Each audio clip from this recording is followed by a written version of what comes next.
Today's lesson is 8.4. We're doing volume. We have done surface area. Volume is a little different. If I were to compare the two, volume is the amount of space inside of the Kleenex box or whatever object we're talking about. So if I were to think about volume of this box right here, it would be basically volume is the space that this occupies, this whole box. So everything inside of it. When we did surface area, just kind of comparing the two, we were figuring out how much we needed to paint this or to cover this with wrapping paper.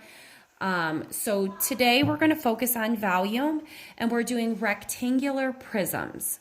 So there is no going into a point like we did when we had like the Egyptian pyramids or a pyramid. Today we're looking at something that either has a rectangular base. It can also be a square base, but let's look here. It says, actually look up here. I can find the volume of a rectangular prism. That's your goal today. Volume of a rectangular prism. So this big B in algebra, you'll learn a lot more about that in 7th grade, but really a big B means the area of the base. And so the area of the base of this is what that really means. And this is kind of key because volume they're saying is just big B times H, and H would be the height. So what they're saying is if you find the area of this, and then you multiply it by how tall it is, you'll be able to see how much space is occupied. I hope some of you guys kind of follow that idea. Let's actually even just twist this or tilt this a little. So let's say I found this was the base. I said, okay, this is the base. And you kind of think of this as there's two bases. When we talked about surface area, we talked about it in that regards. But this right here, if I found the area of this and then I multiplied it by the height, don't you think I'd be able to find how much area this is covering or space this is occupying? So that's really, they want you guys to get get the idea basically that you're finding the area of the base and just multiplying it by the height. And actually the area of the base when we're talking rectangular prisms really is just length times width. So that's where you get volume from, length times width times height. So typically when somebody asks, what is the volume of this? You'd say, oh, it's length times width times height. So you do length, width, and height. Length, width, and height. This would be length, width, and height. You could call this length, width, and this height, but really you're just taking the three measurements that they give.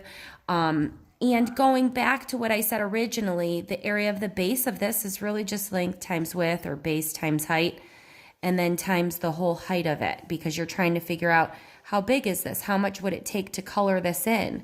And then, hey, if it's this tall and I multiply that colored region in, it kind of just stacks up, and that's the whole volume of that. I don't know how many of you guys followed that. It's okay if you didn't.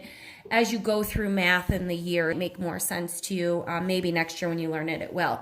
But for now, let's just focus. If you didn't get that idea, let's focus on the volume being length, width, and height, okay? So the length times the width times the height of this would be 7/8 times 1/2 times 5/8.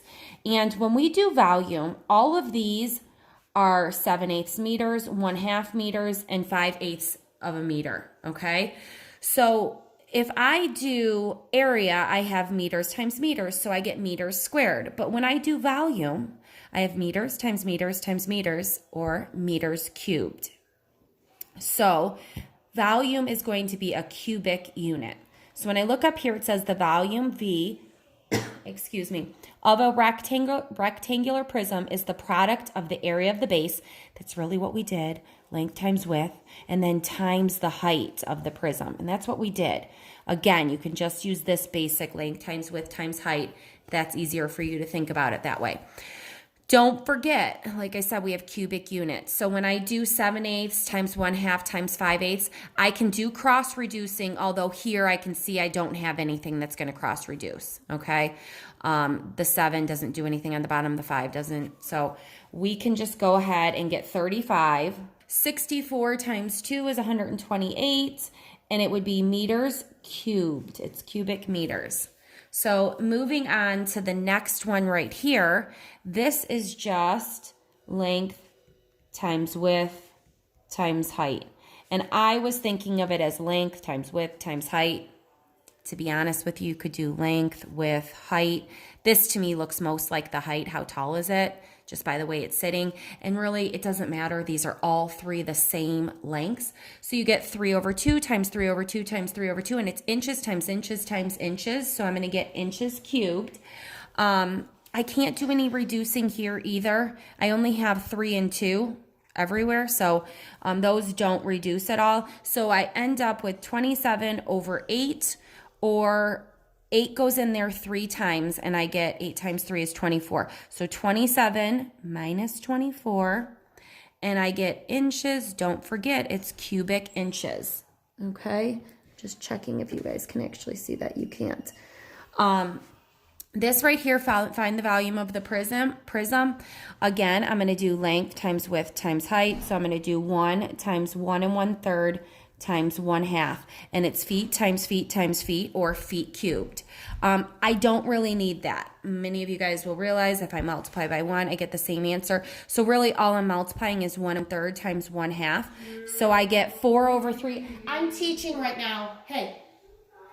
4/3 times 1/2. I can reduce here. I get 2 goes in there 1 time. Divide that by 2, you get once. 2 goes in there twice. So 4 divided by 2 is 2. Then I get 2 times 1, 3 times 1, and feet times feet times feet. I never want to forget my units there. And moving along. I think I'm going to skip this one, and I'm going to go to the back. And I'm going to see, I didn't preview this, so I'm just going to kind of see what I've got back here.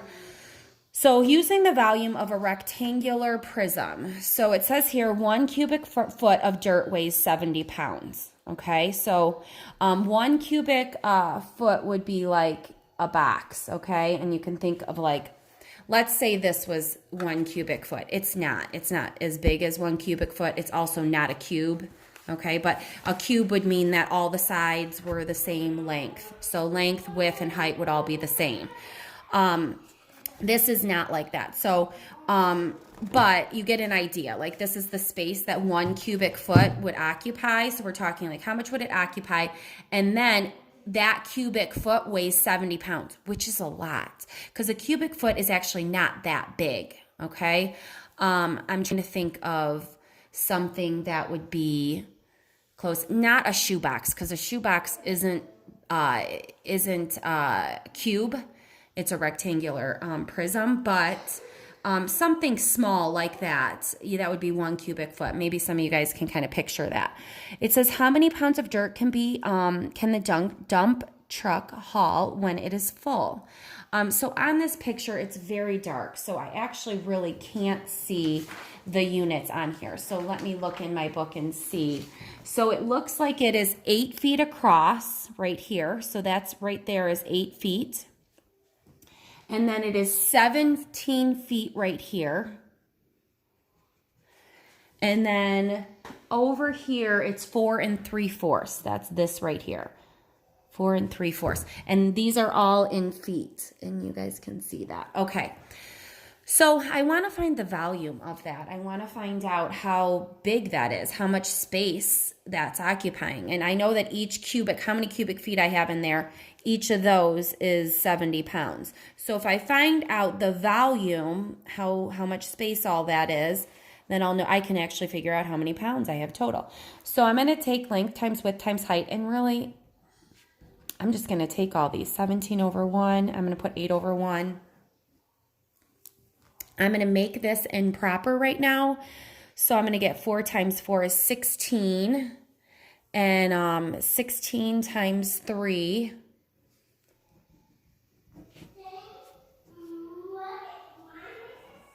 My family is really loud today.